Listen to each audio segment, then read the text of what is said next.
AP Congress అధ్యక్షురాలిగా బాధ్యతలు స్వీకరించిన YS Sharmila ఇక ఏపీలో జరగబోయే ఎన్నికలే టార్గెట్ గా చేసుకుని ముందుకు వెళ్లబోతున్నారు. క్షేత్రస్థాయిలో పర్యటించేందుకు ఇప్పటికే షర్మిల ఏర్పాట్లు చేసుకుంటున్నారు.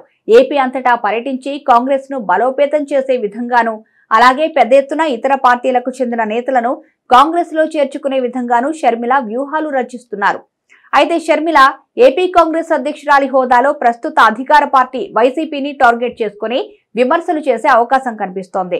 తన సొంత అన్న స్థాపించిన పార్టీ అయిన 2019 ఎన్నికల్లో వైసీపీకి అనుకూలంగా షర్మిల ఎన్నికల ప్రచారం నిర్వహించినా ఇప్పుడు మాత్రం వైసీపీకి రాజకీయంగా షర్మిల శత్రువే. దీంతో షర్మిల వైసీపీని ఇరుకున పెట్టే విధంగా వ్యవహరించబోతున్నారు అనే విషయం అయితే అర్థమవుతుంది. ప్రభుత్వ లోపాలను ఎత్తి చూపడంతో పాటు ప్రభుత్వాన్ని వైసీపీని టార్గెట్ చేయాల్సిన పరిస్థితి షర్మిలకు ఏర్పడింది.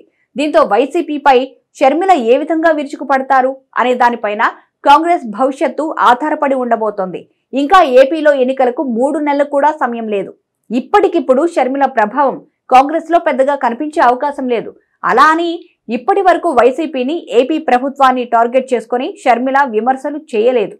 అయితే ముందు ముందు వైసీపీని టార్గెట్ చేసుకున్నా ఆ ప్రభావం అంతంత మాత్రమే అన్నట్టుగా ఉంటుంది అనేది రాజకీయ విశ్లేషకుల అభిప్రాయం.